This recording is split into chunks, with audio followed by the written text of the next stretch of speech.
ಇಂದೇ ಡೌನ್ಲೋಡ್ ಮಾಡಿ ಮತ್ತು ನಿಮ್ಮ ನೆಚ್ಚಿನ ಶೋಗಳನ್ನು ಆನಂದಿಸಿ.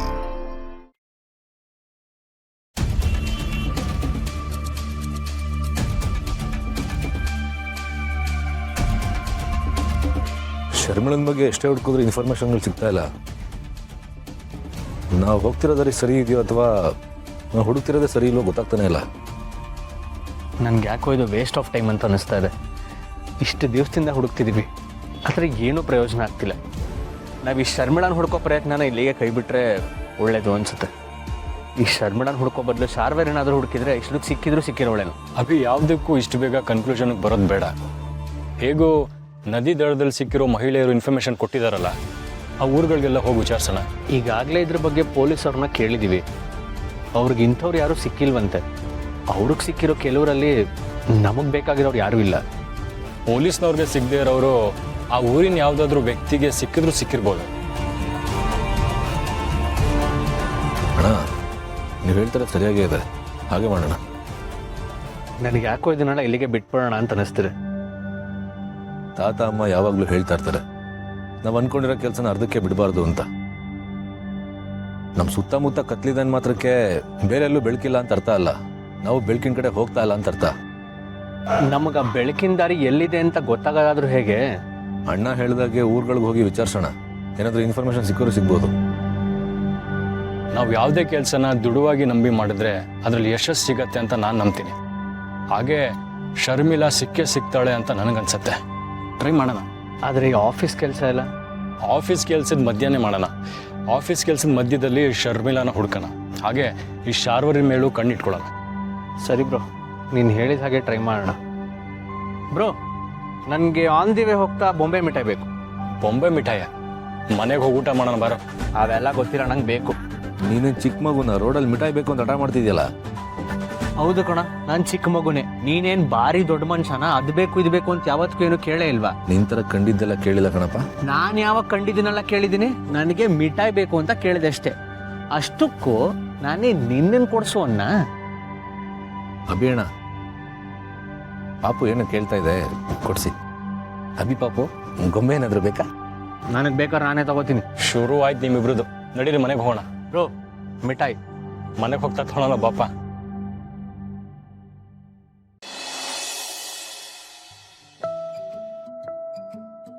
ಕಾಫಿ.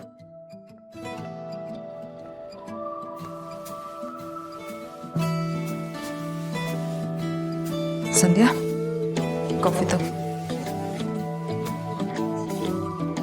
ಯಾಕೆ ಸರಿ ಒಂಥರ ಇದೆಯಾ?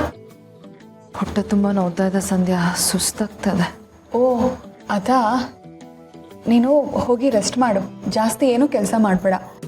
ನನಗೂ ಇವತ್ತು ಆಫೀಸ್ ಕೆಲಸ ತುಂಬಾ ಇದೆ. ನನಗೆ ಟೈಮ್ ಸಿಕ್ತಾಗೆಲ್ಲ ಮನೆ ಕೆಲಸ ನಾನೇ ಮಾಡ್ತೀನಿ. ಅಯ್ಯೋ, ನಾನಿನ್ನು ತಿಂಡಿನೂ ರೆಡಿ ಮಾಡಿಲ್ಲ ಸಂಧ್ಯಾ. ಪರವಾಗಿಲ್ಲ ಬಿಡು ಸಿರಿ, ಇವತ್ತೇನು ಮಾಡೋದು ಬೇಡ. ಅಣ್ಣಂಗೆ ಹೇಳಿ ಹೊರಗಡೆಯಿಂದ ತರ್ಸೋಣ. ಸರಿ, ನಾ ಹೊರಡ್ತೀನಿ. ಅಣ್ಣ, ಇವತ್ತು ತಿಂಡಿ ಏನೂ ಮಾಡಿಲ್ಲ. ನೀನು ಸ್ವಲ್ಪ ಹೊರಗೆ ಹೋಗಿ ತಿಂಡಿ ತರ್ತೀಯಾ? ನೋಡು, ನಂಗೆ ಆಲ್ರೆಡಿ ಲೇಟ್ ಆಗಿದೆ, ನನಗೇನು ತಿಂಡಿ ಬೇಡ, ನೀವು ಆನ್ಲೈನಲ್ಲಿ ಆರ್ಡ್ರ್ ಮಾಡ್ಕೊಳ್ಳಿ. ಪರವಾಗಿಲ್ಲ, ನಾವು ಆರ್ಡ್ರ್ ಮಾಡ್ಕೊಳ್ತೀವಿ, ನೀನು ಹೊರಡು. ಸರಿ, ನೀನು ರೆಸ್ಟ್ ಮಾಡು.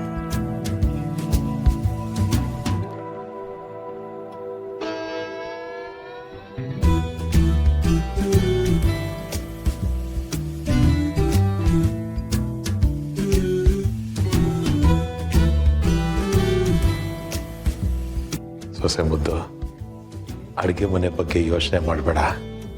ನೀನು ನಿನ್ನ ಕೆಲಸ ಮುಂದುವರಿಸು, ಅಡುಗೆ ನಾನು ಮಾಡ್ತೀನಿ. ಅಯ್ಯೋ ಬೇಡ ಮಾವ, 10 ನಿಮಿಷ ನಾನೇ ಬರ್ತೀನಿ. ಬೇಡಮ್ಮ, ಮನೆ ಹೆಣ್ಮಕ್ಳ ಋಣ ತೀರ್ಸೋದಿಕ್ಕೆ ಈ ಥರ ಆದರೂ ಒಂದು ಅವಕಾಶ ಮಾಡಿಕೊಡಿ. ಮಾವ, ಅದು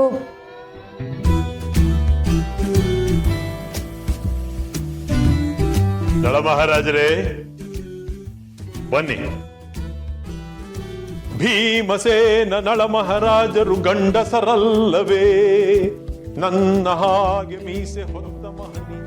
ಅಯ್ಯೋ ದೇವ್ರೆ, ಇವ್ರು ಅಡುಗೆ ಮಾಡಕ್ ಹೋಗಿ ಅಡುಗೆ ಮನೆ ಎಲ್ಲ ಇನ್ನೆಷ್ಟು ಗಲೀಜು ಮಾಡ್ತಾರೋ ಏನೋ. ಇನ್ನು ಅದನ್ನ ಕ್ಲೀನ್ ಮಾಡೋದೇ ಒಂದು ದೊಡ್ಡ ಕೆಲಸ ಆಗ್ಬಿಡುತ್ತೆ ನನಗೆ.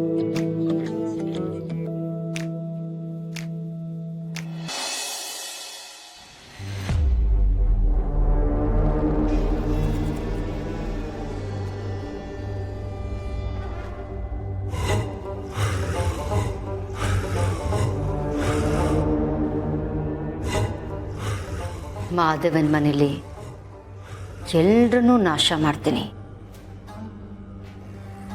ನಿಮ್ಮೊಬ್ಬರನ್ನ ಬಿಟ್ಟು. ಯಾಕೆಂದರೆ ನಾನು ಸುಮಂಗಲಿಯಾಗಿರಬೇಕು. ಆ ಮಾಧವನ ಮೇಲಿನ ಸೇಡಿಗೆ, ದ್ವೇಷಕ್ಕೆ ನಾನು ನಿಮ್ಮ ಕೈ ಹಿಡಿದು ಆ ಮನೆ ಸೇರಿದೆ. ಆ ಮನೇಲಿ ಎಲ್ಲರ ಮೇಲೂ ಹಾಗೆ ಸಾಧಿಸ್ದೆ.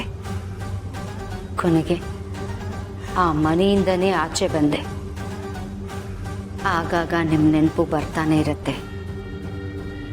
ಮದುವೆ ಆಗಿದ್ದ ಹೊಸದ್ರಲ್ಲಿ ನಿಮ್ಮ ಜೊತೆ ಕಳೆದ ಕ್ಷಣಗಳನ್ನು ನೆನಪಿಸ್ಕೊಂಡ್ರೆ ಮನಸ್ಸಿಗೆ ಹಿತ ಅನ್ಸುತ್ತೆ. ನಿಮ್ಮೊಬ್ಬರಿಗೋಸ್ಕರ ಆ ಮನೆಯವ್ರನ್ನ ಏನೂ ಮಾಡದೆ ನಾನು ಸುಮ್ಮನಿರೋಕ್ಕಾಗಲ್ಲ. ಭೀಮನ ಅಮಾವಾಸ್ಯೆ ದಿನ ಎಲ್ಲರೂ ಗಂಡನ ಪಾದ ಪೂಜೆ ಮಾಡ್ತಾರೆ. ನನ್ನ ಹಣೆ ಬರ ನೋಡಿ, ನನ್ನ ಅಕ್ಕನ ಫೋಟೋಗೆ ಪೂಜೆ ಮಾಡಿ ನಮಸ್ಕಾರ ಮಾಡಿದ್ದೀನಿ.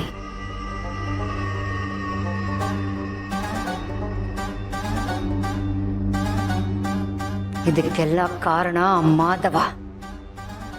ನನ್ನ ಅಕ್ಕನ ನಂಬಿಸಿ ಮೋಸ ಮಾಡ್ದ. ಯಾವುದೇ ಕಾರಣಕ್ಕೂ ನಿಮ್ಮಣ್ಣನ ನಾನು ಸುಮ್ಮನೆ ಬಿಡಲ್ಲ.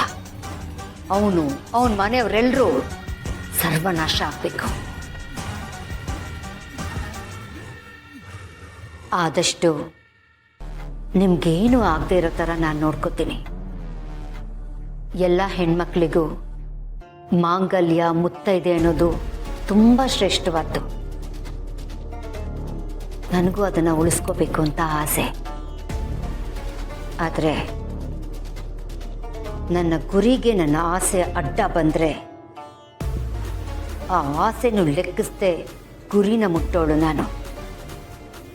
ಸಾಧ್ಯವಾದರೆ ನನ್ನ ದಾರಿಗೆ ಅಡ್ಡ ಬರದೆ ದೂರ ಇದ್ಬಿಡಿ. ನನ್ನ ಟಾರ್ಗೆಟ್ ಏನಿದ್ರು ಆ ಮಾಧವ ಹಾಗೂ ಅವನ ಮನೆಯವರು. ನಿಮ್ಮೊಬ್ಬರನ್ನ ಬಿಟ್ಟು ನೀವೇನಾದರೂ ನನ್ನ ದಾರಿಗೆ ಅಡ್ಡ ಬಂದರೆ ನಾನು ನಿಮ್ಮನ್ನು ಲೆಕ್ಕಿಸಲ್ಲ. ನಾನು ಅಂದ್ಕೊಂಡಿದ್ದನ್ನು ಮಾಡೇ ಮಾಡ್ತೇನೆ.